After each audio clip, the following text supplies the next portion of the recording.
The merciless New Mexico sun beat down on Sarah's exposed head, her body buried to the neck in parched earth. 3 days she had endured this torment, her crime being nothing more than loving a man who died too young. The townsfolk called her cursed, blamed her for the drought that withered their crops and hopes alike. They feared her presence poisoned the land. From the distant mesas came a lone figure, copper-skinned and adorned with eagle feathers, moving with purpose across the cracked landscape. The Apache Shaman's arrival sent whispers through the settlement. Would ancient wisdom succeed where Christian prayer had failed? Could two worlds, separated by blood and history, find common ground in mercy? Before we jump back in, tell us where you're tuning in from. And if this story touches you, make sure you're subscribed, because tomorrow I've saved something extra, special for you. The stagecoach rattled into Redemption Springs in the autumn of 1883, carrying Sarah and Thomas Hargrove, along with their hopes for a new beginning. Sarah clutched a faded wedding photograph, her most prized possession, a reminder of their wedding day back east, before consumption claimed her parents and financial ruin forced them westward. "It's not Boston," Thomas said, squeezing her hand, as they surveyed the dusty main street with its weathered buildings. "But it's ours to make something of," Sarah nodded, adjusting her bonnet against the bright New Mexico sun. At 25, she still carried the refined air of her Eastern upbringing. Educated at a women's college, fluent in literature and basic medicine, with delicate hands that had never known hard labor. But there was steel in her grey eyes. They were met by Mayor Abernathy, a tall man with a silver-streaked beard and the weathered face of someone who'd battled the desert and won, mostly. "Welcome to our humble community," he said, pumping Thomas's hand. "Your reputation as a well-digger precedes you, sir. In these parts, a man who can find water is worth 10 who can find gold." "My husband has a gift," Sarah said, earning a curious glance from the mayor. Women in Redemption Springs rarely spoke for their men. They were given a small house at the edge of town, previously abandoned when its owners fled the worsening drought. With Thomas's savings, they purchased basic furnishings and supplies. Within a week, he had established his well-digging business, while Sarah planted a modest garden, using techniques she'd read about for desert cultivation. Eliza Abernathy, the mayor's daughter, was the first to visit, bringing a loaf of fresh bread. "Most excitement we've had in months," she said, her freckled face breaking into a smile. "Father says your husband might save us all from this dreadful dry spell." At 20, Eliza had never left the territory, but possessed a natural intelligence that Sarah immediately recognized. Soon they were exchanging books and ideas, an unexpected friendship blossoming despite the whispers of certain townsfolk who found their animated discussions unseemly. Thomas quickly became essential to the community. He had an almost supernatural ability to sense where water might be found, placing his ear to the ground and listening as if the earth whispered its secrets to him alone. By winter, he had refurbished 3 failing wells and dug 2 new ones. Elder Wilcox, who led the town's church, blessed Thomas's work publicly, but watched with narrowed eyes when Sarah declined to attend Sunday services, preferring to read or tend her expanding garden. "Your wife has unusual ways," he remarked to Thomas after one service.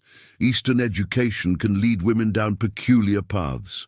"Sarah's knowledge has saved us both more than once," Thomas replied, his usual amiable tone hardening slightly.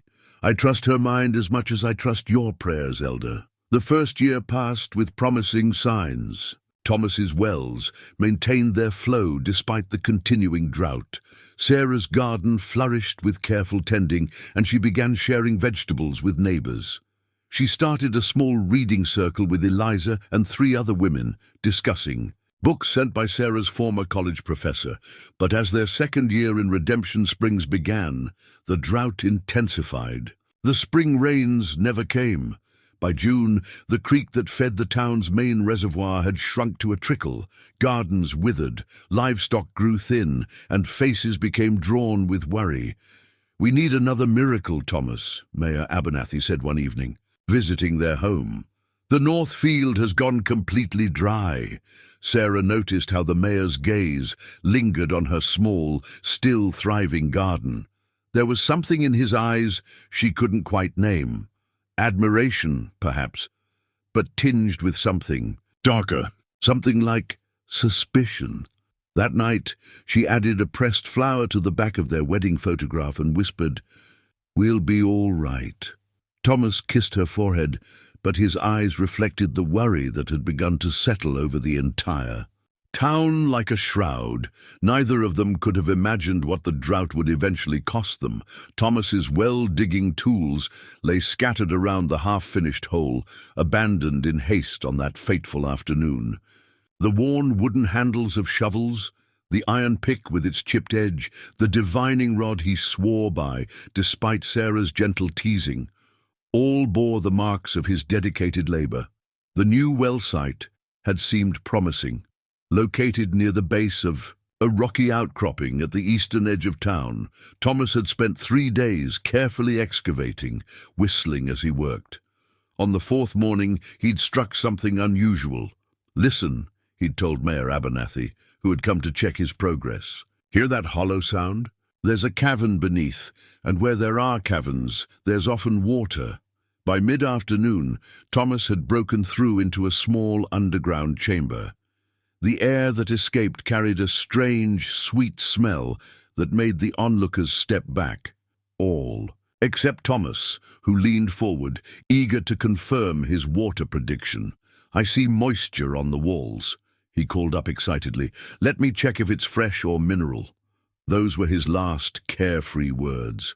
That evening, Sarah found him shivering, beside their fireplace, his skin burning with fever. His eyes were unfocused, and when she touched his forehead, he flinched as if her fingers were branding irons. "Something in the earth," he mumbled. "Disturbed something old." It whispered. Sarah sent for the town doctor immediately, then began brewing the herbal remedies her grandmother had taught her, willow bark for fever, chamomile to calm his thrashing. But Thomas's condition deteriorated rapidly. His breathing became labored, and angry red welts appeared on his arms and chest. Dr. Patterson arrived looking skeptical, his medical bag clutched tightly as he watched Sarah administer her tinctures. "This is beyond herbal teas, Mrs. Hargrove," he said dismissively. "He needs modern medicine." But the doctor's bleeding and mercury treatments seemed to weaken Thomas further. By midnight, a small crowd had gathered outside their home, drawn by the news of Thomas's sudden illness. Sarah heard their whispers through the open window as she bathed her husband's burning forehead. "Me broke into an Indian burial chamber, I heard. Shouldn't disturb what's meant to stay buried. Wife's garden still growing while everything else withers." At dawn, Elder Wilcox arrived uninvited, Bible in hand. He insisted on praying over Thomas, his stentorian voice filling the small bedroom with warnings of divine punishment for unnamed sins. Sarah was too exhausted to object. Thomas died as the sun crested the eastern mesas, gasping a final message that only Sarah heard, clutching her hand with surprising strength for a dying man. His last words haunted her. "Not your fault. Never let them say it was your fault." The funeral was sparsely attended. Mayor Abernathy came with Eliza, along with a few men who had worked with Thomas. Dr. Patterson stood at a distance, still puzzled by the sudden illness that had defied his treatments. Elder Wilcox performed the service, his sermon dwelling uncomfortably long on the mysteries of God's judgment. As the simple pine coffin was lowered into the dry earth, Sarah noticed Mrs. Gunderson, the baker's wife, making a sign against evil. When she thought no one was looking, others stood well back from the grave, as if something might emerge from it. Sarah placed Thomas's favorite divining rod atop the coffin before the first shovelful of dirt fell. Eliza stood beside her, a steady hand on her elbow, while Mayor Abernathy awkwardly offered condolences that sounded rehearsed. "Your husband was a valuable member of our community," he said, not quite meeting her eyes. "His loss will be deeply felt." What remained unspoken hung in the air between them. Without Thomas, what place did his strange, educated widow have in Redemption Springs? And why had he fallen ill so suddenly after breaking into that underground chamber? That night, alone in their, now her, small house, Sarah opened her botanical journal and wrote a single line.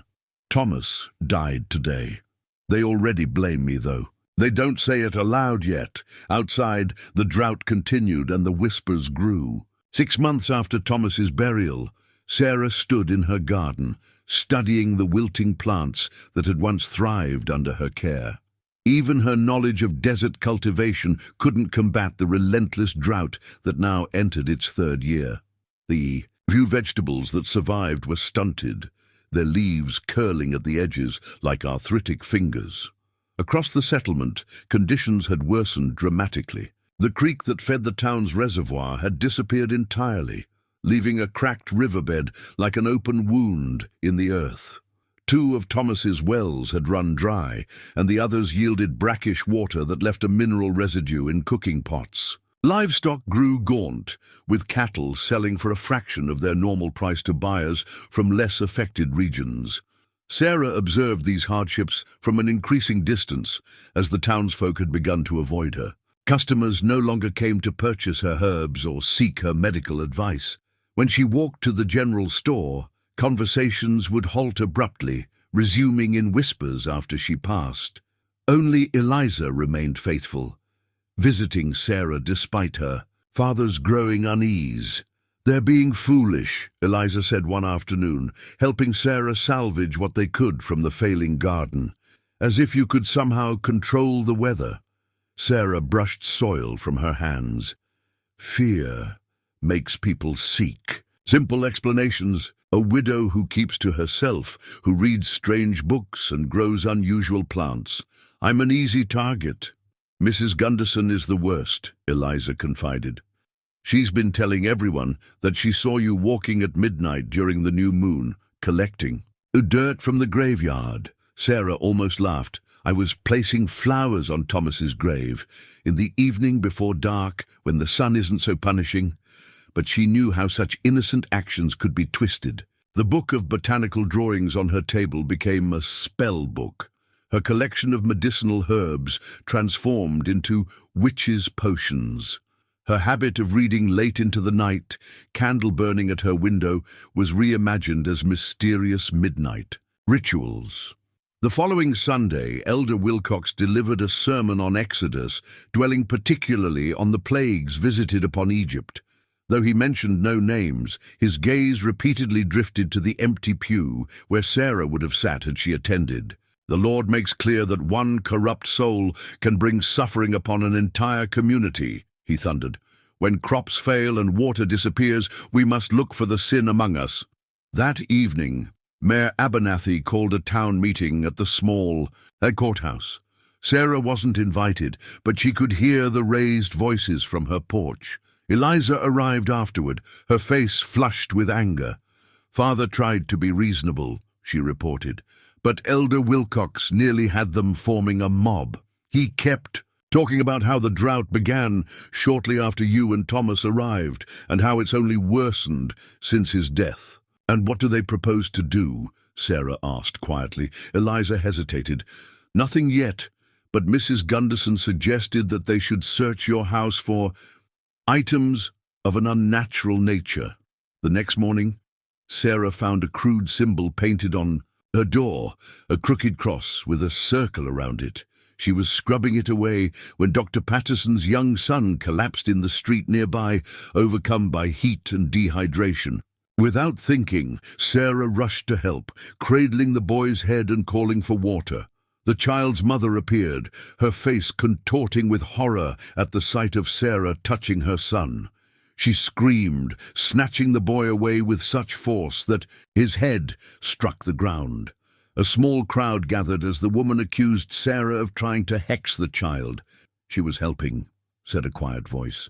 Sarah turned to find Mrs. Peterson, the milliner's wife, standing nearby.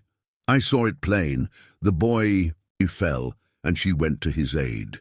The show of support, small as it was, gave Sarah a moment of hope. But that evening another symbol appeared on her door, and a dead crow was left on her porch steps.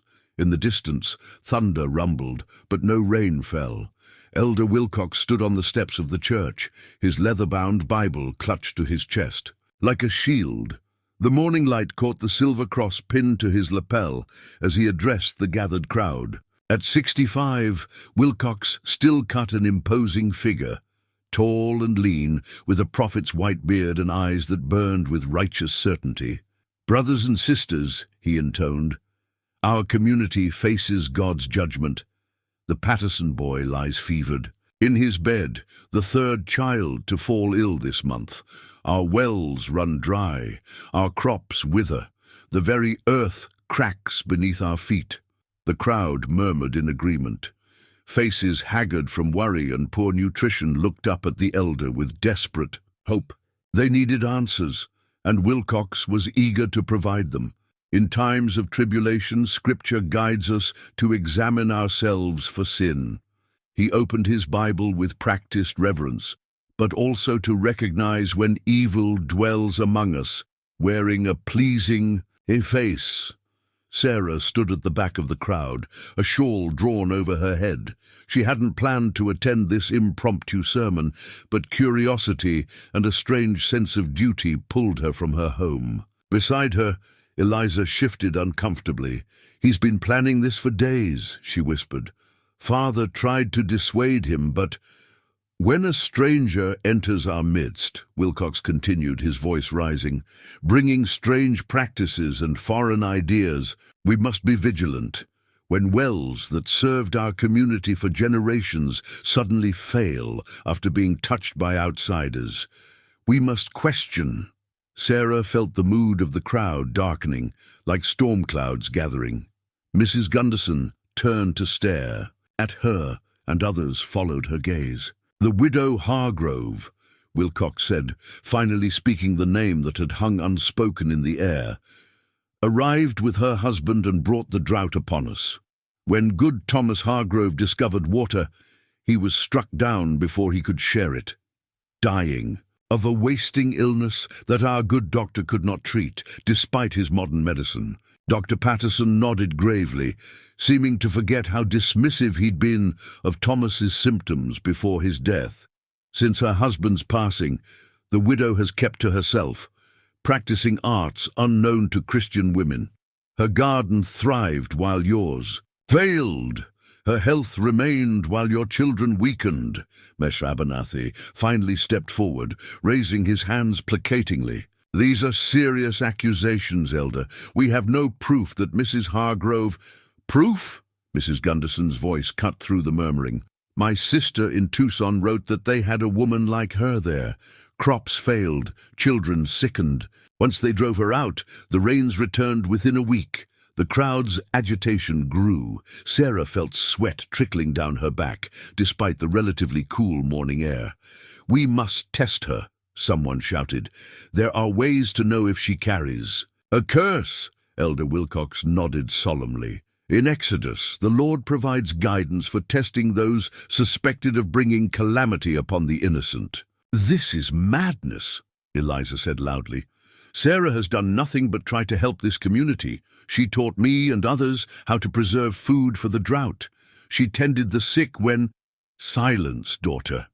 Mayor Abernathy's voice cracked like a whip. His face was pale, caught between fear of the crowd and knowledge of the injustice unfolding. "The community has concerns that must be addressed properly." Sarah finally stepped forward, letting her shawl fall back from her face. The crowd parted before her, some people physically recoiling as if her touch might contaminate them. "I am no witch," she said, her voice steady despite her racing heart.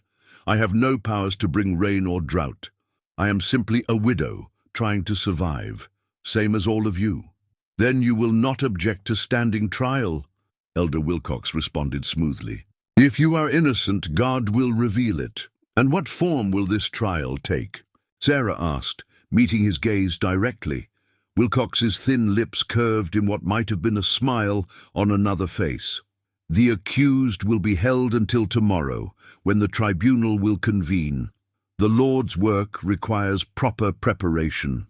As two men moved to take her by the arms, Sarah saw the fear in their eyes, not of her, but of what might happen if they didn't act against her. Fear had a power all its own in Redemption Springs, and it had found its vessel in her. The courthouse had been transformed overnight. Where the judge's bench normally stood, Elder Wilcox had placed a table bearing a tarnished set of brass scales, a crude symbol of justice that seemed to mock the proceedings about to unfold. The Bible lay open beside it, and candles burned, despite the morning light streaming through the windows. Sarah was brought in from the sheriff's office, where she'd spent a sleepless night on a hard cot. Her hair, usually neatly pinned, hung loose around her shoulders. She walked with her head high, though her wrists were bound with rough rope that had left angry marks on her skin. The room was packed with townsfolk, their faces a blend of grim anticipation and nervous uncertainty. Mayor Abernathy sat at a small table to the side, papers arranged neatly before him, his expression carefully neutral. Elder Wilcox stood behind the scales, hands clasped as if in prayer. "Be seated," he commanded when Sarah was brought before him. No chair had been provided. "I prefer to stand," she replied evenly. A murmur ran through the crowd. Even now she defied their expectations. "We gather today," Wilcox began, "to determine whether Sarah Hargrove carries a curse that has brought calamity upon our community. Mayor Abernathy will record these proceedings." The mayor nodded stiffly, pen poised over paper. "Mrs. Gunderson," Wilcox called, "please share your observations with the tribunal." The baker's wife approached, her round face flushed with self-importance. "I've seen her gathering strange herbs at midnight. I've heard her chanting in a foreign tongue. My bread has failed to rise whenever she passes my shop. And most telling," she paused dramatically, "she does not attend church, where she might find redemption." Sarah bit back a sharp response. The foreign tongue had been French poetry she sometimes read aloud to keep her mind sharp. The herb gathering happened in broad daylight. More witnesses followed. Mr. Finch claimed his cow had gone dry after Sarah purchased milk. Dr. Patterson spoke of strange marks on Thomas's body that he hadn't thought to mention until now. Each accusation more absurd than the last, yet delivered with complete conviction. When Eliza was called, Sarah tensed. The young woman approached the front, visibly trembling. "Miss Abernathy," Wilcox said, "you have been friendly with the accused. Have you observed any behaviors that would confirm or refute these charges?" Eliza's gaze met Sarah's briefly. "I have spent many hours in Mrs. Hargrove's company. She has taught me about literature, medicine, and botany. She has shown kindness to those who needed it, even when they offered none in return." Wilcox frowned. "That is not what I asked. Have you observed any unusual practices, any evidence of unnatural powers?" "No," Eliza said firmly. "Sarah Hargrove is the most natural, decent person in this room." Her father half rose from his seat, face flushing, but Eliza continued before he could speak. "This proceeding is a disgrace. We face a drought, yes, but it began before the Hargroves arrived. We've had droughts before and we'll have them again. This," she gestured around the room, "this is nothing but fear looking for someone to blame." "That will be all, Miss Abernathy." Wilcox cut her off coldly. "Your father should counsel you on the virtue of respecting elders." Finally, Sarah was permitted to speak. She stood before the makeshift tribunal, aware that few minds would be changed by anything she said, but determined to maintain her dignity. "I am not cursed, nor do I curse others," she began. "I studied botany and basic medicine to help people, not harm them. My husband died of an illness I could not cure, despite my knowledge. If I had supernatural powers, would I not have saved him? Would I not bring rain to my own garden?" She looked around the room, meeting hostile stares with calm resolve. What you fear is not witchcraft, but difference, not curses, but change. I am guilty only of being educated in a place that values questioning over blind obedience. Elder Wilcox's face darkened. Your clever words only confirm your unnatural influence. The tribunal has heard enough. He didn't bother to confer with the mayor or anyone else before delivering his verdict.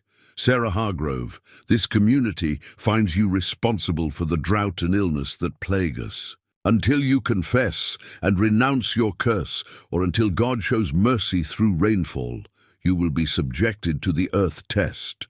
A collective gasp rose from the crowd. You will be buried in the ground up to your neck at the edge of town. Wilcox continued, where your curse can no longer taint our homes, there you will remain until rain falls, or you confess. This is murder, Sarah said quietly. This is justice, Wilcox replied. Dawn painted the eastern sky with pale fingers of light. As they marched Sarah to the edge of town, the location had been carefully chosen, a flat stretch of hard-packed earth where the main road from Redemption Springs met the desert. Anyone traveling to or from the settlement would see her, a warning and a spectacle. Sarah walked between two men who had once greeted her warmly when she accompanied Thomas to the saloon. Now they wouldn't meet her eyes. Behind them followed nearly the entire town, a solemn procession led by Elder Wilcox, who carried a shovel over his shoulder like a cross. Mayor Abernathy trailed near the back, his face grey with conflict. When they reached the designated spot, he finally stepped forward. Elder, perhaps we should reconsider. This punishment is extreme. Is the drought not extreme? Are the fevered children not suffering extremely? Wilcox countered. The Lord demands decisive action. The mayor fell silent, authority crumbling before zealotry. Two men began digging, their shovels biting into the hard earth with rhythmic thuds. Sarah watched, her mind oddly detached, as if observing someone else's nightmare. She had not slept or eaten since the trial, refusing the stale bread they'd offered, knowing she would need an empty stomach for what was to come. The hole took shape, not deep but wide enough to accommodate her slender frame. Elder Wilcox supervised closely, ensuring it was dug to his specifications. When he deemed it sufficient, he nodded to the men holding Sarah. Remove her boots, he instructed. She must be in direct contact with the earth that will cleanse her. Rough. Hands untied her boots and pulled them off. Her stockinged feet touched the ground, feeling the heat already building as the sun rose higher. A man she recognized as the blacksmith's apprentice bound her ankles together with rope. You still have the opportunity to confess, Wilcox told her, voice softening to what he likely thought was kindness. Renounce your curse, beg God's forgiveness, and this can end before it begins. Sarah looked at him steadily. I cannot confess to something I haven't done. There is no curse, except the one you've placed on your own reason. His face hardened. Place her in the hole. The men guided her, almost gently, to sit in the excavation. The earth was cool against her skirts, a small mercy that would not last once the sun reached its zenith. Sarah closed her eyes briefly, summoning the last reserves of her courage. One man began shoveling dirt around her legs, while another held her upright. The soil was packed firmly around her body, rising to her waist, then her ribcage. Each shovelful increased the weight pressing against her, making breathing a conscious effort. When the earth reached her shoulders, panic fluttered in her chest like a trapped bird. Not too tight, Mayor Abernathy cautioned, finding his voice at last. She must be able to breathe. Tight enough that she cannot escape, Wilcox countered. This is not meant to be comfortable. The final shovelfuls were tamped down around her neck. Sarah could no longer move anything below her chin. The sensation was terrifying, like being held in a vice, the weight of the earth both supporting and crushing her. Wilcox knelt before her, close enough that only she could hear his whispered words. The rain will not come because of you. When you can bear no more, call for me, confess, and I will show mercy. He stood and addressed the crowd. The sinner is bound to the earth that she has cursed. Let her remain until God's will is. made clear through rainfall or confession. She will be given water twice daily, enough to survive but not to thrive. No one is to speak to her or show her comfort, lest they share in her curse. A guard was appointed, Mr. Finch's son, a simple-minded youth who would follow instructions. Without question, the rest of the procession turned back toward town, some looking over their shoulders, with expressions ranging from satisfaction to horror. As they departed, Eliza broke from the group and ran to Sarah, ignoring her father's shout. "I'll find a way," she whispered urgently, pressing something small and cool into Sarah's mouth. A peppermint. "Don't give up." Then she was pulled away by her father, leaving Sarah alone with her guard and the rising sun. The metal shovel lay within her sight, the tool of her imprisonment now useless to save her. The first day of her ordeal had begun. By mid-morning, the sun had transformed from ally to torturer. It beat down on Sarah's exposed head and shoulders with relentless intensity, baking the earth around her into an unyielding prison.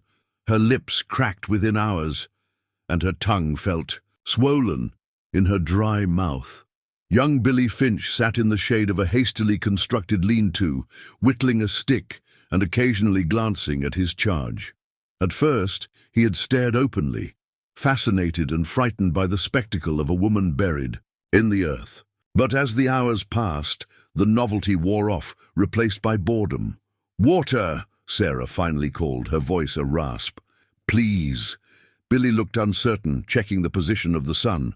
Elder Wilcox said noon and sunset only. "Just a sip," she pleaded. The boy hesitated, then reached for the wooden ladle hanging from a water bucket. He approached cautiously, as if she might somehow spring from the earth to attack him. "Elder says you're cursed," he said, holding the ladle to her lips. "Are you?" Sarah drank slowly, careful not to spill a drop of the precious liquid. The water was warm and tasted of the wooden bucket, but it was the sweetest thing she'd ever experienced. "No, Billy," she answered when she had finished. "I'm just a person who's different from what people here are used to." He frowned, processing this. "Pa says different is dangerous." "Sometimes different is just different," she replied, a small act of mercy. He gave her a second ladleful before retreating to his shade. As the sun climbed higher, Sarah's world narrowed to basic sensations. The burning heat on her scalp, the pressure of earth against her ribs, the struggle for each shallow breath. She had known the punishment would be difficult, but the reality exceeded her darkest imaginings. Every instinct screamed to struggle, to free herself from the suffocating earth, but movement was impossible.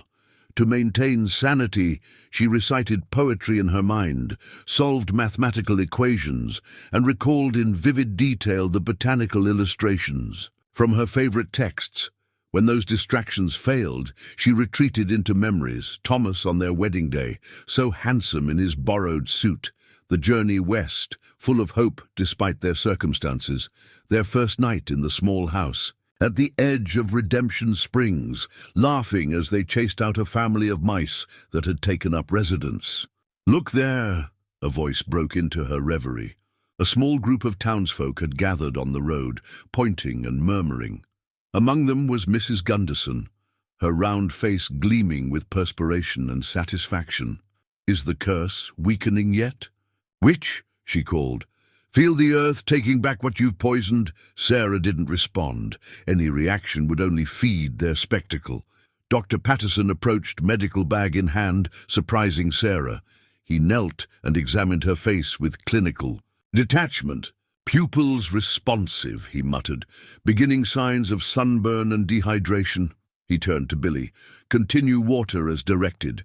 If she loses consciousness, send word immediately. You're monitoring my health while I'm being tortured?" Sarah asked incredulously. "This is a test, not torture," the doctor replied stiffly. "And Elder Wilcox was clear. You are to be kept alive until you confess or rain falls." "How merciful," she said bitterly. As the afternoon wore on, more visitors came. Some jeered, some stared in silent judgment. A few looked troubled by what they witnessed, but said nothing. Sarah bore it all with as much dignity as she could muster, though tears occasionally escaped to track clean lines down her dust-covered face. Near sunset, Eliza appeared with Mayor Abernathy. The mayor wouldn't look directly at Sarah, but Eliza knelt beside her, wiping her face with a damp cloth. "This will end," she whispered. "Father is trying to reason with them." The mayor cleared his throat uncomfortably. "The council will reconsider. If you simply admit to unusual practices, it needn't be a full confession." "You want me to lie so you can sleep better," Sarah replied, her voice hoarse but steady. "I won't do it." As they left, Eliza pressed something into the earth near Sarah's neck, a tiny carved wooden star that had been Thomas's lucky charm. The small token of humanity nearly broke Sarah's composure. When darkness finally fell, the temperature plummeted, as it often did in the desert. The heat that had tortured her all day became a distant memory, as bone-deep cold seeped from the ground. The stars emerged, brilliant and indifferent to human suffering. A coyote called in the distance, and smaller creatures rustled in the brush nearby. Billy had been replaced by an older guard who dozed by a small fire, occasionally stirring to check that his prisoner hadn't somehow escaped her earthen trap. In the quiet darkness, Sarah finally allowed herself to wonder if she would survive. Mayor Abernathy paced his office, the floorboards creaking beneath his boots. Through the window, he could see the distant figure of Sarah, still entombed in earth at the edge of town. He pulled his pocket watch from his vest, a silver timepiece that had belonged to his father and his father's father before that. Nearly noon on the second day. The sun blazed mercilessly from a cloudless sky. "This isn't right, James," said Mrs. Peterson, seated primly on a chair before his desk. As the milliner's wife and one of the few educated women in town, she commanded respect, even from Elder Wilcox. "The woman hasn't been given a fair hearing." Beside her sat her husband and Mr. Davis, the shopkeeper. Both men nodded in somber agreement. "The council voted," Abernathy replied wearily. "Elder Wilcox convinced them." Elder Wilcox frightened. "Them," Mrs. Peterson interrupted. "There's a difference. And now that people have had time to think, many are questioning whether burying a woman alive is God's work, or something quite the opposite." The mayor slumped into his chair. "What would you have me do?" "The elder has the town behind him." "Not all of it," Mr. Davis said quietly. "I've heard talk. People are unsettled by the sight of her out there. It's not civilized." A soft knock at the door preceded Eliza's entrance. Her eyes were red-rimmed from crying, but her voice was steady.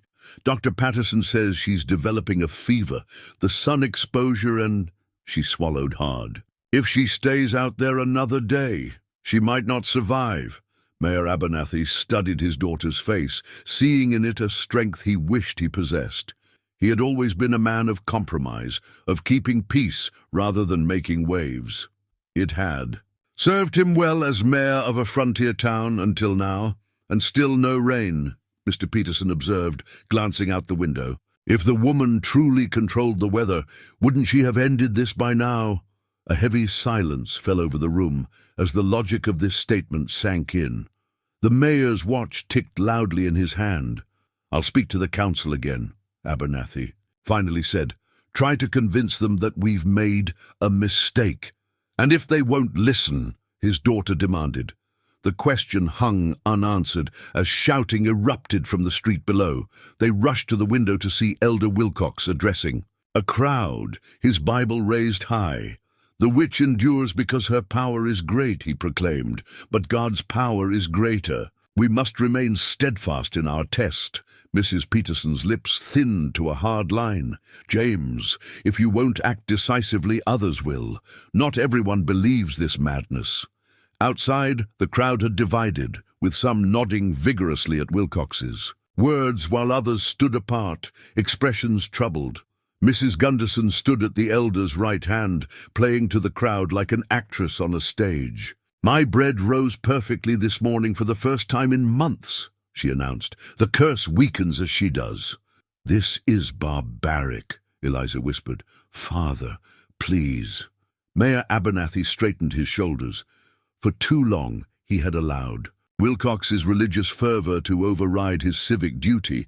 He thought of Sarah Hargrove, educated, refined, yet strong enough to pioneer in this harsh land. What would his own wife, dead these 8 years, think of his cowardice? "I'll address them," he said, reaching for his hat. "Remind them that we are a community of laws, not superstitions." But as he made for the door, a new commotion arose. A ranch hand from the Carson property galloped into town, his horse lathered with sweat. "Apache!" he shouted. "Spotted alone!" Indian watching from the eastern ridge, could be a scout for a war party. The effect was immediate. Fear of Sarah's supposed curse was instantly eclipsed by the greater terror of an Apache attack. Men rushed for weapons, women gathered children close, and Mayor Abernathy's moment of resolve evaporated in the chaos. "You see," Elder Wilcox's voice rose above the panic, "the witch calls heathen allies to punish us. God tests us doubly now." From her earthen prison, Sarah heard the commotion but couldn't see its cause. Her second day of exposure had left her drifting between clarity and confusion, the fever building beneath her sunburned skin. She thought she glimpsed an eagle circling high overhead, but it might have been a hallucination born of heat and thirst. The guard assigned to her that morning, Mr. Peterson's son, hesitated, torn between his duty and the desire to defend against a possible attack. "Go," Sarah whispered through cracked lips. "I'm not going anywhere." He gave her a guilty look, offered a hasty ladle of water, then ran toward town, leaving her alone for the first time since her burial. In the sudden silence, Sarah heard something unexpected, the distant sound of drumming carrying clearly on the hot, still air. The third day of Sarah's punishment dawned with ominous tension hanging over Redemption Springs. Men with rifles patrolled the perimeter of town, scanning the distant ridges for signs of Apache warriors. Women spoke in hushed voices as they hurried about their morning chores, casting nervous glances toward the eastern horizon. Sarah barely registered the sunrise. Her world had contracted to a haze of pain and disorientation. The fever that had begun the previous afternoon now consumed her, painting nightmarish visions across her consciousness. Sometimes she thought Thomas sat beside her, stroking her hair and promising rescue. Other times she imagined herself as a seedling, roots extending deep into the soil that imprisoned her. Her new guard, a grizzled former cavalryman named Jenkins, watched her with uncomfortable fascination. He had fought Apaches years before and lost an ear to a warrior's knife. The distant drumming that continued intermittently throughout the morning set his remaining ear twitching. "They're out there," he muttered, more to himself than to Sarah. "Sneaky devils. But what do they want with a witch woman?" Sarah's cracked lips moved, forming words too soft to hear. Jenkins reluctantly moved closer. "The drums," she whispered. "Not war drums. Different rhythm," he scoffed. "And what would you know about Apache drums, Mom?" Sarah's eyes, glazed with fever, fixed on something beyond him. "Thomas studied their ways, said different drums, different meanings." Jenkins fingered his rifle nervously. The townsfolk had been adamant that no one converse with the prisoner, but in his years of frontier living, he'd developed a healthy respect for any information about native ways, regardless of its source. "What kind, then?" he pressed. "Healing," Sarah murmured before slipping back into delirium. Around midday, a scouting party returned to town with troubling news. Mayor Abernathy gathered the men in front of the saloon, his face grave as he delivered their report. Single Apache, older, man from the looks of him, carrying what might be medicine bundles. Mitchell thinks he's a shaman, not a warrior. "A witch doctor," Elder Wilcox interjected, having inserted himself into the gathering, "coming to commune with his dark sister." He pointed dramatically toward Sarah's distant form. Some men nodded, but others exchanged skeptical glances. The drought and Sarah's supposed curse were one thing. Local troubles with a convenient scapegoat. The prospect of Apache involvement added a dimension that made many uncomfortable. "Tread carefully, James," Mrs. Peterson cautioned the mayor, having joined the impromptu meeting despite Wilcox's disapproving stare. "If it is a medicine man, harming him could bring the entire tribe down on us. They protect their holy people." "Fiercely, we should drive him off," Wilcox insisted. "Show strength." "Or we could parley," suggested Mr. Davis. "Find out his purpose." The debate continued as the afternoon sun climbed higher, beating down on the anxious settlement and the fevered woman at its edge.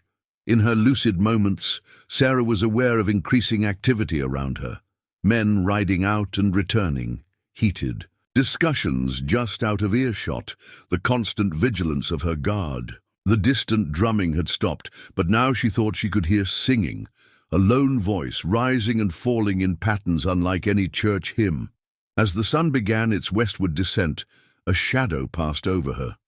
Looking up with effort, she saw a large bird circling, an eagle, its wingspan magnificent against the cloudless blue. It wheeled 3 times above her before banking toward the eastern ridges. "Bad omen," Jenkins muttered, making a sign against evil. But Sarah felt differently. The sight of the majestic bird had cut through her fever momentarily, like a cool cloth on her brow. It spoke of freedom, of a world beyond this dusty patch of suffering. As twilight approached, the eagle returned, circling lower. Jenkins raised his rifle instinctively but didn't fire, seeming to understand that shooting an eagle would only compound whatever ill fortune might be brewing. The great bird made one final pass, and then, as if deliberately, dropped something that floated down on the evening breeze. It landed just inches from Sarah's face, a perfect eagle feather, its shaft white near the base, deepening to rich brown at the tip. Jenkins wouldn't touch it, backing away slightly. "That's Indian magic," he said hoarsely. "Nothing natural about an eagle giving up its feather like that." Sarah couldn't reach it, of course, but the feather's presence comforted her inexplicably. As darkness fell and the stars emerged, she fixed her gaze on its silhouette. In her fever dreams that night, the feather grew and transformed, becoming wings that carried her above her earthen prison, high into the cool night air where suffering couldn't follow. And still, from the eastern ridges, the lone voice sang into the darkness drawing nearer. Tojo moved through the desert landscape with the quiet assurance of one who had walked these paths for 7 decades. His weathered face, lined with deep creases that mapped a lifetime of sun and wind, remained serene despite the gravity of his mission. The medicine pouch at his hip, crafted from elk hide and adorned with beadwork, telling the story of his calling, contained the sacred items he would need: white sage, juniper berries, stones from the sacred mountain, and a small gourd of water, collected from the last rain that had blessed their lands. 4 days earlier, while fasting in the high caves where spirits were said to speak most clearly, Tojo had received the vision that now guided him. A woman bound to the earth, her spirit flickering like a flame in strong wind. Around her, a community poisoned not by any curse, but by fear, the most dangerous sickness of all. And above her, Itza, the great eagle, guardian of skies and messenger. Between worlds, he had taken the vision to the tribal council, knowing his journey would cross into dangerous territory. Relations with the white settlers remained fragile, and an Apache healer approaching their settlement alone could easily be mistaken for a threat. "I must go," he had told the elders. "Balance is disturbed. When fear rules, drought follows. The earth itself holds back its gifts." The oldest among them, White Antelope, had studied him with rheumy eyes. "The settlers have their own medicine, their own gods. Why risk yourself for one of theirs?" "Pain recognizes no boundaries," Tojo had replied, "nor does healing. This woman's suffering echoes through the land we all share." In the end, they had not forbidden his journey, but neither had they blessed it. He traveled under his own authority as a healer, carrying only what he needed: his medicine pouch, a small water skin, dried meat, and his ceremonial walking staff, topped with an eagle feather and wrapped with strands of red cloth. On the first day, he had moved through familiar territory, Apache lands where every ridge and wash held meaning. He had stopped at sacred sites to leave small offerings and seek guidance. At a spring that rarely failed, he collected water in his ceremonial gourd, water that carried the memory of mountains and sky. The second day had taken him into the borderlands, where neither his people nor the whites claimed clear dominion. Here he had encountered a young Navajo hunter who warned him of increased settler patrols. "They fear an uprising," the hunter explained. "The drought makes them desperate and quick to shoot." Tojo had thanked him for the warning, but continued on, following the path revealed in his vision. That night, he had made camp on a high ridge overlooking the settler town in the distance. He could just make out a small figure at its edge, the woman buried in earth. Even from afar, he sensed her fading strength. He had begun to drum as darkness fell, sending a message that was not meant for human ears. The rhythm spoke to the spirits of the land, announcing a healer's presence and purpose. Later, he sang, the ancient healing songs passed down through generations of medicine people, songs that predated the arrival of whites, of horses, of many things now taken for granted. On the morning of the third day, this day, he had watched as Itza, the eagle, appeared in answer to his prayers. The great bird had circled the distant settlement before returning to Tojo's ridge. Their eyes had met in silent communion before the eagle took flight again, carrying Tojo's intention with it. Now, as the sun reached its highest point, he approached the final stretch of his journey. The settlers had spotted him. He had allowed himself to be seen, understanding that surprise would only breed greater fear. He moved openly, his pace unhurried, his bearing dignified. From his vantage point, he could see armed men gathered at the edge of town, their rifles catching the sunlight. He could feel their anxiety rippling across the dry land between them. But more clearly, he felt the woman's suffering, a wrongness that disturbed the harmony of all things. Tojo stopped and removed a small object from his medicine pouch, a carved stone in the shape of a raindrop, smoothed by generations of a healer's hands. He held it to his lips, whispered a prayer into its cool surface, then returned it to the pouch. The stone carried the memory of water, the promise of renewal. He resumed walking, his path straight and unwavering. The eagle had delivered his message. The woman had received his sign. Now he must face whatever reception awaited him, carrying only truth and healing as his protection. Behind him, clouds began to gather over the distant mountains, small, hesitant, wisps that might grow or might dissipate. Like hope, they required belief to flourish. Dawn of the fourth day broke with tense anticipation. Word had spread through Redemption's springs that the lone Apache was approaching directly, making no attempt to hide his presence. Men gathered at the town's edge, rifles loaded but held cautiously. Women and children were ordered to remain indoors, though many peered anxiously through windows.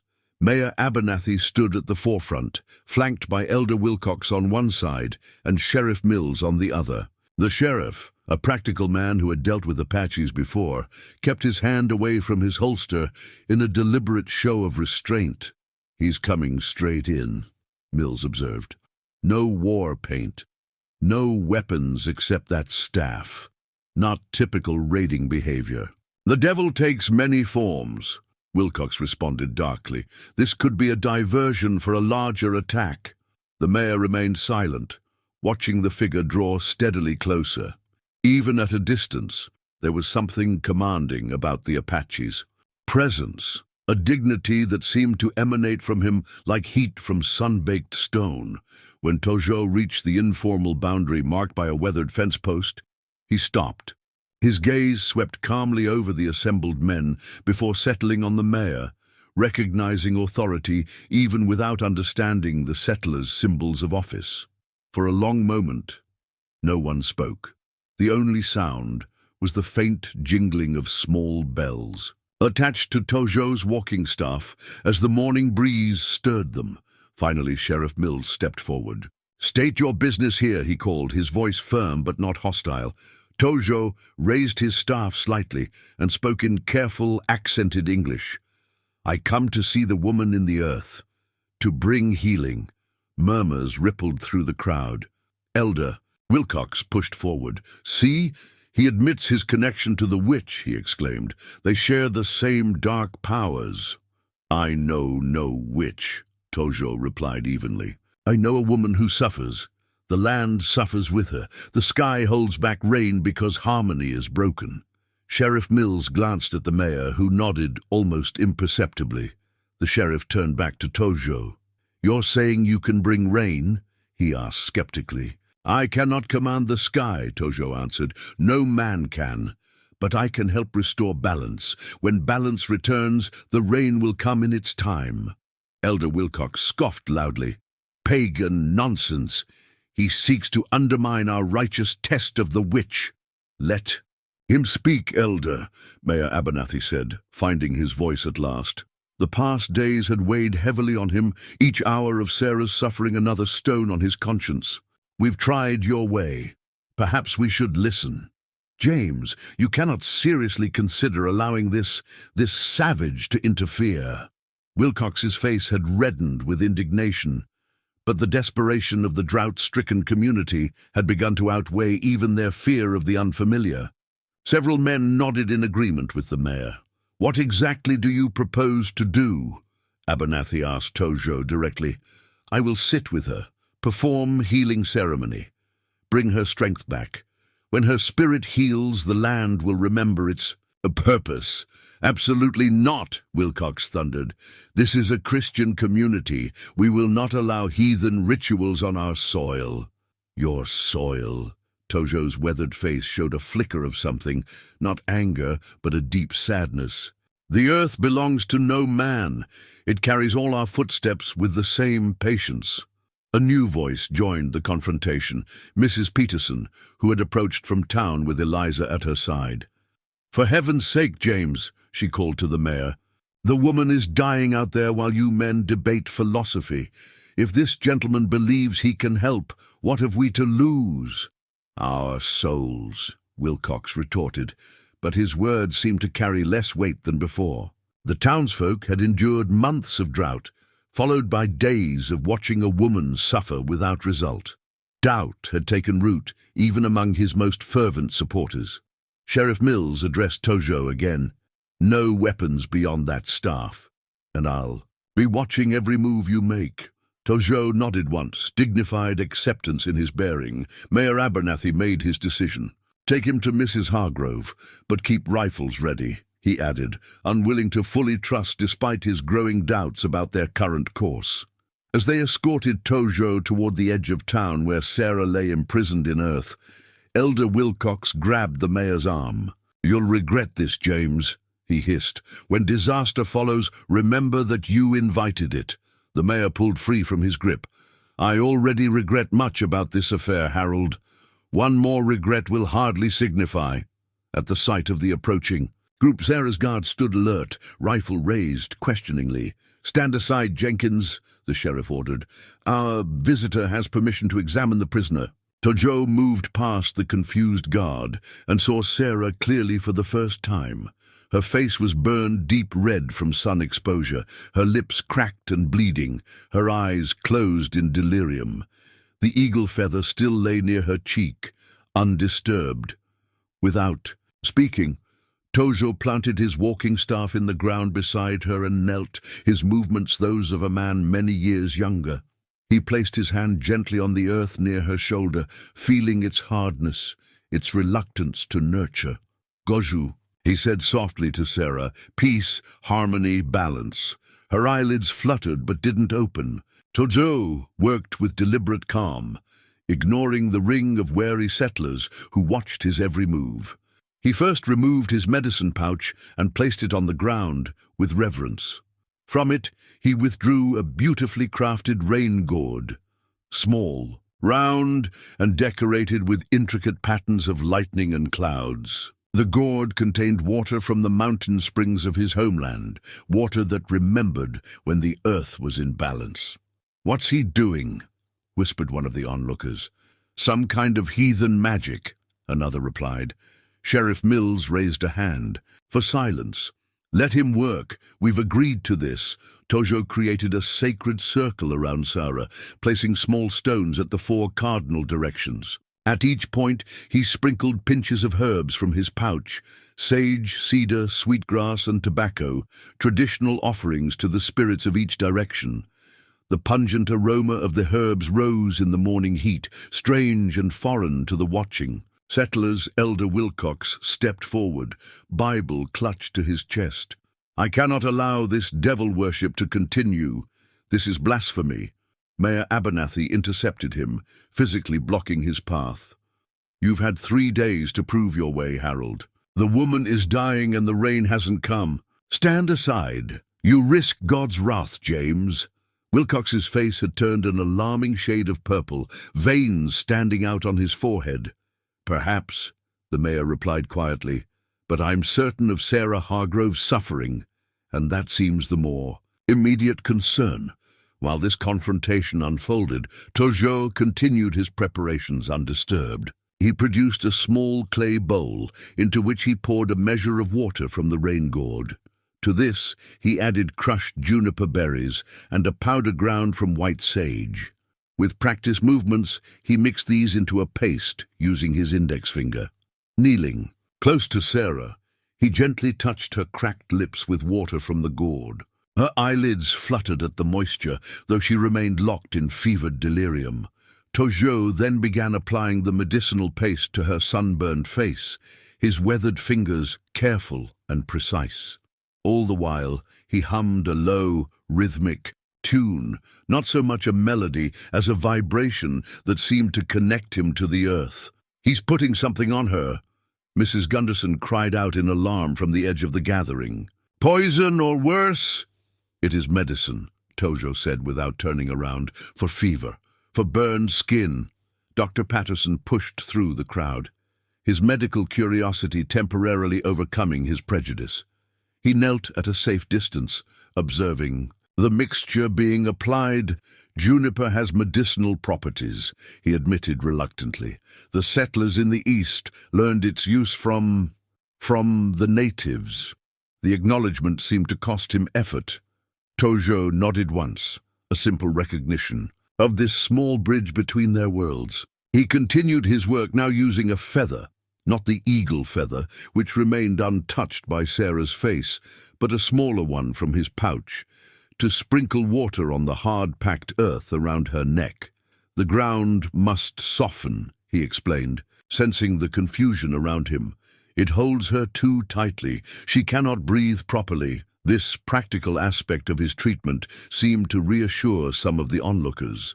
A few women in the crowd exchanged glances, perhaps recognizing the simple humanity in easing another's suffering, regardless of the methods used. Tojo now sat back on his heels and closed his eyes. His voice rose in a chant, words in his native tongue that sounded ancient and powerful, rising and falling like the contours of the distant mountains. Though the settlers couldn't understand the words, the emotion behind them was unmistakable. A plea, a call, an invocation of something greater than human understanding. As his chant continued, he removed a small skin drum from his pouch and began tapping it lightly with his fingertips. The gentle rhythm mimicked a heartbeat, steady and life-affirming against the backdrop of his singing. Sarah stirred, responding to the sound. Her eyelids fluttered open briefly, unfocused but seeking the source of the drum's pulse. For a moment her gaze met Tojo's, a flash of lucidity in her fever-clouded mind. Her cracked lips moved, forming a question no one could hear. Tojo leaned closer, his ear near her mouth. "Thomas," she whispered, confusion evident in her voice. "No," Tojo replied gently. "I am Tojo. I come to help." "Why?" The single word seemed to drain what little strength she had. "Because suffering speaks across all boundaries." he answered, because the earth remembers harmony, even when people forget. A small, almost imperceptible nod was her only response before her. Eyes closed again, but something had changed. Her breathing, though still labored, had become more regular. Tojo looked up at the gathered townsfolk, his gaze direct and challenging. "She needs to be freed," he said simply. "The earth test has served its purpose." "Elder," Wilcox broke free from the mayor's restraining arm. "Never, not until she confesses or rain falls." But for the first time, murmurs of dissent rose from the crowd. As the day progressed, Tojo's ceremonial drum became the heartbeat of an unlikely gathering. The crowd that had assembled to witness a spectacle gradually transformed into something more complex, an audience to a story told across the boundaries of language and culture. Between his healing chants, Tojo began to speak in his accented but clear English, addressing not just Sarah but all who would listen. His voice carried strength without force, wisdom without condescension. "Long ago," he said, dampening Sarah's lips again with water, "from his rain gourd, before your people came to this land, there was a great drought. 7 summers without proper rain. The Apache people suffered greatly." The settlers shifted uncomfortably, but none interrupted. Even Elder Wilcox, who had retreated to the edge of the gathering, listened with reluctant attention. "Our ancestors believed someone had disturbed the harmony, broken the sacred balance between earth and sky, between people and the natural world." Tojo's hands moved in gentle circles over the hard earth around Sarah's neck. They too looked for someone to blame. Several townsfolk exchanged glances, the parallel unmistakable. A young hunter was accused. They said his pride had offended the sky spirits. They bound him to a rock in the desert sun. Tojo's weathered face reflected ancient sadness. But still no rain came. "What happened?" asked a young boy who had slipped away from his mother to move closer to the strange visitor. Tojo looked at the child with gentle eyes. An old medicine woman said, "The drought comes not from one person's offense, but from all people forgetting their place in the great circle."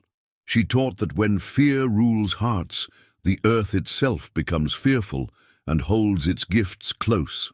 The boy's mother had come to retrieve him, but found herself lingering, drawn by the simple wisdom in the story. The people released the hunter. Together, all the tribe, they performed ceremony not to blame, but to remember harmony. To recall their place in the great pattern of all living things, Tojo gestured to the vast sky above them. The rain returned when their hearts returned to balance. "Sounds suspiciously like Christian forgiveness to me," Mrs. Peterson said, loudly, giving Elder Wilcox a pointed look. "Many paths lead to the same mountain peak," Tojo responded, with a slight nod. "Your book speaks of loving neighbors, of mercy. My people speak of walking in harmony. Different words, same truth." Sarah stirred at this, her fever dreams seemingly touched by the conversation around her. In her delirium, she began to speak, fragments of memory rising to her parched lips. "The children's reading circle," she murmured, "books from Boston, teaching Eliza French poems." Eliza, who had remained nearby throughout, knelt beside her friend. "Yes, Sarah, you taught us so much." "Thomas loved this place," Sarah continued, her voice strengthening slightly under Tojo's ministrations. "Said the land had a voice if we learned to listen." More townspeople had gathered as word spread of the ongoing ritual and Sarah's improved condition. Among them was Mr. Sanders, whose daughter had recovered from a fever the previous winter. "She made a poultice for Mary's chest," he said reluctantly, "when the doctor's medicine wasn't helping. My wife was afraid to try it, but it worked." Others began to recall similar kindnesses, remedies shared, advice given, quiet generosity offered without expectation of return. Stories that had been forgotten in the frenzy of accusation and fear. Tojo nodded as he listened, continuing his gentle work. "Memory is medicine too," he said. "Truth heals like water, As the afternoon waned, Eliza slipped away and returned, with a clay jar.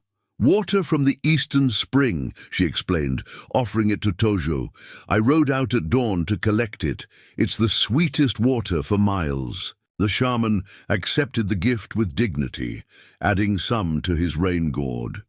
"Two waters joining," he said, "two ways becoming one medicine."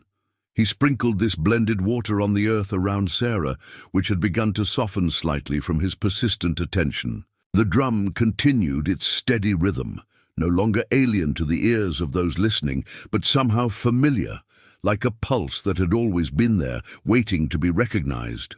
On the distant horizon, almost unnoticed at first, small clouds had begun to gather. Not the towering thunderheads of a summer storm, but delicate wisps that suggested possibility. Mrs. Gunderson, who had been Sarah's most vocal accuser, stood apart from the growing circle of listeners, her certainty visibly wavering. When her young grandson tugged at her skirt, asking to move closer to hear the Indian stories, she did not immediately refuse. The ceremonial drum spoke across the divide between two worlds, its rhythm a language older than the conflicts that separated them. Elder Wilcox could feel his authority slipping away like water through cupped hands. Throughout the afternoon, he had watched in mounting dismay as the Apache's gentle words and careful ministrations gradually transformed the mood of the gathering. People who had eagerly supported Sarah's punishment now listened attentively to Tojo's stories, nodding at parallels between his spiritual teachings and their own Christian beliefs.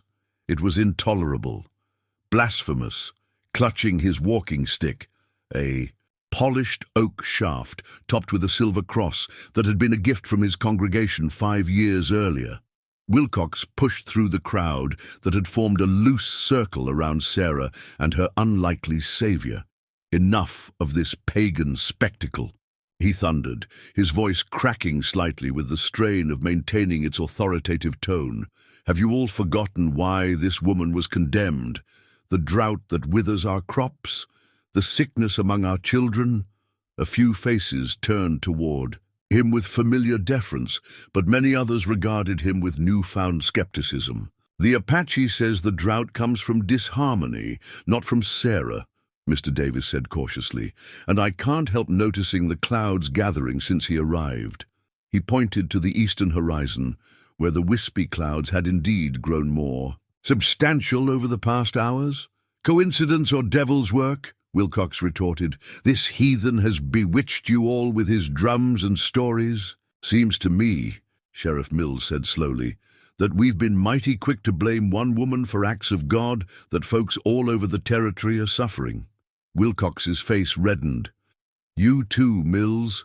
Has everyone lost their faith so easily?" "Not faith," Mrs. Peterson interjected. "Perhaps just blind obedience." A murmur of agreement rippled through the gathering. Wilcox looked around wildly, seeking allies, but found few willing to meet his gaze. Even Mrs. Gunderson, his most reliable supporter, stood with downcast eyes, her earlier righteousness seemingly diminished. Mayor Abernathy stepped forward, his decision finally crystallized by the shifting mood of his community. "Harold, this has gone far enough. The woman has endured 4 days of torture based on nothing but fear and superstition. I was wrong to allow it, and I aim to correct that mistake now." He turned to the men nearby. "Bring shovels. We're going to dig Mrs. Hargrove out." "I forbid." Wilcox raised his walking stick like a scepter. "As spiritual leader of this community, I declare—" "You declare nothing," the mayor cut him off firmly. "This is a civil matter now. The council delegated authority to me, and I'm exercising it." Several men had already started toward town to fetch shovels. Wilcox, seeing his influence dissolving before his eyes, made a desperate lunge toward Tojo, his walking stick raised threateningly. "Stop your witchcraft, heathen," he shouted. "God will not be mocked by your pagan rituals." Mayor Abernathy moved with surprising speed for a man of his bulk, intercepting Wilcox before he could reach the still chanting shaman. He grabbed the elder's arm, twisting it until the walking stick fell from his grasp. "That's enough, Harold!" Abernathy's voice carried the full weight of his civic authority. "You'll not assault a peaceful man conducting healing on my watch." Wilcox struggled briefly against the mayor's grip, then suddenly sagged, the fight draining from him as quickly as it had arisen. When Abernathy released him, he stumbled backward, lost his footing on the uneven ground, and fell heavily. His prized walking stick, symbol of his spiritual authority, snapped beneath him with a crack that seemed unnaturally loud in the sudden silence. The broken halves lay in the dust beside him, the silver cross ornament now separated from the shaft that had supported it. Like his influence over the town, the stick had proven more fragile than anyone had suspected. No one moved to help him up. The tableau held for a long moment.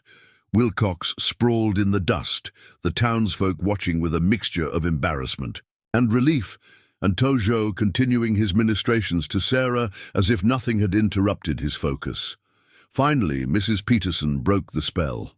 "Come along, Harold," she said, not unkindly, extending a hand to the fallen elder. "Let's get you back to town. I believe you could use some rest." Wilcox ignored her outstretched hand, struggling to his feet unassisted. He gathered the broken pieces of his walking stick with trembling hands. "You will regret this," he said, his voice no longer thunderous, but thin with defeat. "When God withholds his blessings because you've embraced heathen ways, remember this day." He turned and walked stiffly toward town, a solitary figure trailed by his own long shadow in the late afternoon sun. A few of his most devoted followers hesitated, then drifted after him, but most remained, their attention returning to Sarah and the work of freeing her. Mayor Abernathy watched him go, then turned to the men who had returned with shovels. "Begin digging, but carefully. Follow the Apache's instructions to avoid harming Mrs. Hargrove." Tojo nodded gratefully, then spoke a single word, "Gently." The men positioned themselves around Sarah and began to loosen the earth that had held her captive for 4 long days. As the first shovelful was removed, a distant rumble of thunder sounded from beyond the eastern hills. The work of freeing Sarah proceeded with painstaking care. What had taken mere minutes to imprison her now required hours to undo, as the earth had compacted tightly around her weakened body. Tojo directed the efforts with quiet authority, showing the men how to loosen the soil without causing her further harm. "Like birthing," he explained, demonstrating a gentle rocking motion with his hands. "The earth must release her gradually."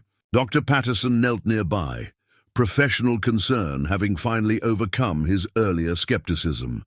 "Her circulation may be severely compromised," he cautioned. "When she's freed, we must be careful moving her." The loosened earth formed a growing pile beside the excavation. What had once been Sarah's prison was transformed by careful hands into the means of her liberation. Each shovelful represented a small redemption, a community literally undoing its mistake. Eliza remained at Sarah's side throughout, wiping her brow with cool cloths and speaking encouragement into her ear. Though still feverish, Sarah had moments of lucidity now, her eyes occasionally focusing on the faces around her with a mixture of confusion and cautious hope. "You're being freed," Eliza told her during one such moment. "It's over, Sarah. They're digging you out." A flicker of understanding crossed Sarah's sunburned features. Her cracked lips formed a question. "Why?" "Because it was wrong," Eliza said simply. "Because we were wrong." As the digging continued, Tojo maintained his healing chants, the rhythm providing a steady counterpoint to the work. He had explained that the song was not just for Sarah, but for the earth itself, an apology for its misuse, a request for forgiveness. Many of the townsfolk found themselves unconsciously moving to its cadence as they worked. When the earth had been cleared to Sarah's shoulders, Mayor Abernathy himself took over the most delicate part of the excavation. his large hands surprisingly gentle as he scooped away the soil from around her arms. "I'm sorry, Mrs. Hargrove," he said quietly, though whether she heard him was unclear. This should never have happened. The distant thunder grew more frequent as dark clouds gathered to the east. The air had taken on the charged quality that precedes a storm, heavy with promise and potential energy. People glanced skyward with mingled hope and anxiety. After nearly 3 hours of careful digging, the moment of liberation arrived. Sarah's entire upper body was free, though her legs remained partially embedded in loosened soil. She swayed precariously, muscles atrophied from days of immobility. "Now," Tojo said, setting aside his drum, "lift her gently, support her body completely." Mayor Abernathy and Sheriff Mills positioned themselves on either side of Sarah. With extreme care, they slid their arms beneath hers and began to raise her from the remaining earth. Her body emerged like a fragile artifact, pale beneath the dirt that clung to her clothing, terrifyingly thin after 4 days without food. A collective gasp rose from the onlookers as Sarah was fully revealed. The sight of her wasted form, the reality of what they had allowed to happen, struck them with fresh horror. Many turned away, unable to bear the physical evidence of their complicity. As she cleared the hole entirely, Sarah's legs buckled.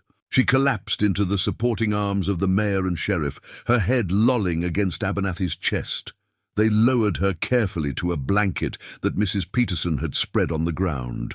"Water," Dr. Patterson ordered, kneeling beside her. "Small sips only." Tojo approached with his rain gourd. "This water carries medicine," he said. "It will help her strength return." The doctor hesitated only briefly before nodding. Together, they administered small amounts of the sacred water to Sarah's parched lips. Her throat worked weakly as she swallowed. Eliza cradled Sarah's head, tears streaming freely down her face. "She's so light," she whispered, "like there's nothing to her." Tojo continued his ministrations, applying more of his healing paste to Sarah's cracked lips and sunburned skin.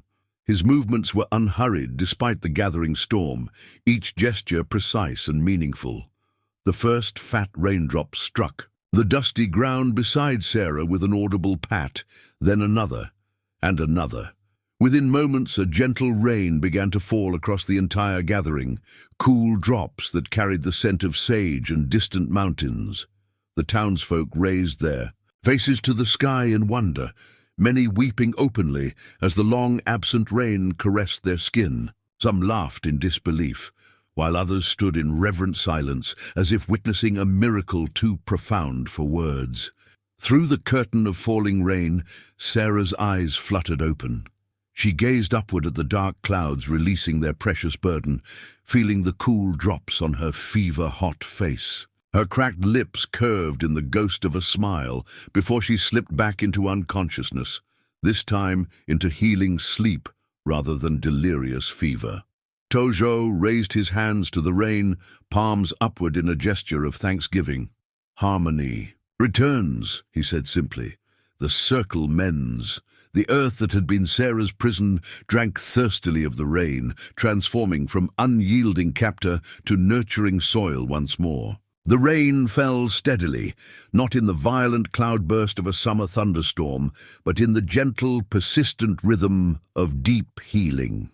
Within minutes, the parched earth around Redemption Springs transformed, releasing the rich, almost forgotten scent of wet soil that rose like an offering of gratitude. Sarah was carried carefully to Mayor Abernathy's home, the closest suitable shelter. Mrs. Abernathy, who had remained largely silent throughout the ordeal, took command of the situation. With quiet efficiency, she directed the men to place Sarah in their guest bedroom, then shooed them out and began the delicate work of cleaning and tending to the unconscious woman with the help of Eliza and Mrs. Peterson. Outside, the town had erupted in a complex mixture of jubilation and introspection. Children danced in the muddy streets, faces turned upward to catch raindrops on their tongues. Adults stood in doorways or under awnings, watching the downpour with expressions that shifted between wonder, relief, and shame. Tojo remained near Sarah for a time, continuing his healing work even after she had been made comfortable in a proper bed. He placed small pouches of herbs at the four corners of the room, murmuring prayers that seemed to harmonize with the pattering of rain on the roof. "Will she recover?" Eliza asked anxiously, watching Sarah's shallow breathing. The shaman considered the question carefully. "Her body is strong beneath its weakness," he answered. "But healing is not only of the flesh. Her spirit has been wounded by betrayal. That may take longer to mend." Dr. Patterson arrived with his medical bag, having first attended to his own rain-soaked clothing. He hesitated at the sight of Tojo still engaged in his healing rituals, then set his jaw and approached the bed. "I should examine her properly," he said, with only a slight stiffness in his tone. Rather than objecting, Tojo stepped aside respectfully. "Two medicines are better than one," he said. "Different paths, same mountain." The doctor's examination was thorough and professional. When he finished, he turned to the waiting faces with a guarded expression. "Severe dehydration, second degree, sunburn, muscle atrophy from immobility and exhaustion," he reported clinically. "With proper care, she should recover physically. As for the mental effects of such an ordeal," he trailed off, for once allowing uncertainty to show through his professional demeanor. "The mind follows the body in healing," Tojo offered, "and the spirit follows when harmony is restored." To everyone's surprise, Dr. Patterson nodded slowly. "Perhaps our approaches are not entirely incompatible," he admitted. As evening approached, the rain continued unabated. Mayor Abernathy called an emergency town meeting in the church, Elder Wilcox being conspicuously absent. The pews were filled with soaked, subdued townsfolk, their earlier elation now tempered by collective soul-searching. "What happened these past days reflects poorly on all of us," the mayor began, standing where Wilcox usually delivered his sermons. "We allowed fear to override reason, superstition to overcome decency. As your mayor, I bear the largest share of responsibility for failing to prevent this injustice." Murmurs of agreement mingled with sounds of discomfort. It was easier to blame Wilcox than to acknowledge their own complicity. "But blame serves no purpose now," Abernathy continued. "What matters is how we proceed. Mrs. Hargrove will need time and care to recover, and our community needs healing of a different kind." From the back of the church, Tojo spoke, his voice carrying clearly despite its softness. "The rain comes not from my power or any man's. It comes because balance has been restored. The drought was not punishment but imbalance, just as your fear was not protection but poison." His words hung in the air, challenging yet compassionate. Several people nodded slowly, accepting the wisdom that had seemed so foreign just days before. That night, as the rain continued to fill cisterns and soak deep into the grateful earth, small gatherings formed throughout town. Neighbors spoke, in hushed voices about what had transpired and what would come next. Some visited the Abernathy home, leaving offerings of food, clean clothing, or flowers for Sarah. Others sought out Tojo, who had made a small camp at the edge of town, to hear more of his stories and wisdom. In the small church parsonage, Elder Wilcox sat alone in his study, the broken pieces of his walking stick laid out before him on his desk like a puzzle he couldn't solve. The rain drumming on his roof seemed to mock his certainties, washing away the foundations of authority he had built over decades. Shortly before midnight, Sarah awoke briefly. Her eyes opened to find Eliza dozing in a chair beside her bed. Outside, the steady rhythm of rain provided a comforting counterpoint to the painful throbbing of her body. "Water," she whispered. Eliza startled awake, then quickly helped Sarah sip from a cup on the bedside table. "You're safe now," she said. "The rain has come. People know they were wrong." Sarah's eyes, still feverish but clearer than before, held a question. "The Apache Shaman?" Eliza asked, understanding without words. He's still here. He says he'll stay until you're stronger. Sarah nodded slightly, the small movement clearly painful. After a moment, she spoke again, her voice barely audible but steady. Not their fault, she said. Fear is a powerful curse. Eliza's eyes filled with tears at this unexpected forgiveness. She squeezed Sarah's hand gently, unable to speak. Outside, the rain-soaked earth continued its slow process of renewal, drop by precious drop. 1 month after the rains began, Redemption Springs had undergone a transformation more profound than the greening of its surroundings. The physical renewal of the land, fresh grass pushing through once cracked earth, crops rising in fields that had lain barren, wells replenishing with sweet water, was mirrored by changes within the community itself. Sarah stood in the doorway of her small house, watching the sunset paint the western sky in shades of gold and crimson. Her recovery had been slow but steady. The physical marks of her ordeal had largely faded, sunburn healed, strength gradually returning to her limbs, but she still moved with deliberate care, as if relearning the language of her own body. "Tea's ready," called Eliza from inside. The mayor's daughter had become a fixture in Sarah's home during her recuperation, initially as a caretaker, but increasingly as a partner in new endeavors. Sarah smiled and turned back inside, where Tojo sat at her small kitchen table. The Apache Shaman had remained in Redemption Springs far longer than anyone had expected, his presence evolving from miracle worker to teacher to valued friend. The council meeting went well, Sarah told him, accepting the cup of herbal tea Eliza offered. They've approved our proposal for the school. Tojo nodded, his weathered face creasing with pleasure. Children's minds are like spring soil, ready for new seeds.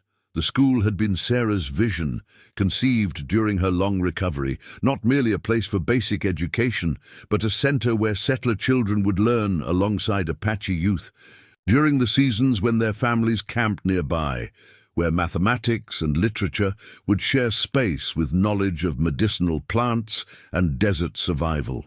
Mayor Abernathy had embraced the concept immediately, seeing in it a path toward the kind of understanding that might prevent future conflicts. The newly formed town council, which now included 3 women alongside 4 men, had voted unanimously in its favor. Elder Wilcox left town yesterday, Eliza mentioned, settling into a chair with her own cup. Heading to Santa Fe, they say. A larger congregation. Sarah received this news with equanimity. Since her recovery, she had made several attempts to speak with Wilcox, offering forgiveness he seemed unable to accept. His departure felt less like an ending than a necessary unburdening, for him as much as for the town. Change comes harder to some than others, Tojo observed. Trees with the deepest roots feel the wind most strongly. From the open window came the sounds of hammering. At the center of town, men worked to complete a memorial structure, not grand or imposing, but meaningful in its simplicity. A stone well housing built over the spot where Thomas had made his final discovery, commemorating his contribution to the community. Sarah had contributed the design, incorporating elements that honored both her husband's practical nature and the spiritual significance the site had acquired. Water drawn from this well would be used in next month's ceremony, a shared celebration bringing together settler families and Apache representatives, marking the first official exchange between the communities. The 3 sat in companionable silence as dusk deepened. On the table between them lay a small cloth pouch containing mixed seeds, some from Sarah's original garden, others provided by Tojo from Apache planting stock. Tomorrow they would begin the community garden behind the new schoolhouse, the first tangible manifestation of their educational vision. "Will you return to your people soon?" Sarah asked Tojo, the question gentle but direct. He nodded slowly. "The full moon brings our summer gathering. I must attend." He paused, his dark eyes warm with affection. "But paths once discovered can be traveled again. I will return when the leaves begin to change. You'll always have a place here, Sarah assured him, then added with a smile, perhaps by then I'll have mastered the healing song you taught me.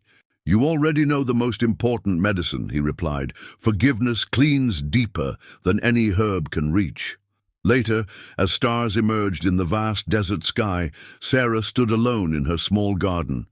She knelt carefully, still mindful of joints that ached in remembrance of their imprisonment, and pressed her palms flat against the cool earth. The soil yielded slightly beneath her touch, accepting rather than constraining, nurturing rather than imprisoning. Thomas, she whispered to the memory of her husband, you would hardly recognize this place now. Not the town, not the people, not even me. A gentle breeze stirred her hair, carrying the mingled scents of desert sage and rain-nourished growth. In the distance, coyotes called to one another across the moonlit landscape, not mournful, as she had once thought, but conversational, connecting. Sarah rose and brushed the soil from her hands, ready to rejoin Eliza and Tojo for their evening meal. Tomorrow would bring new challenges, new opportunities to bridge worlds that had too long existed in fearful isolation from one another.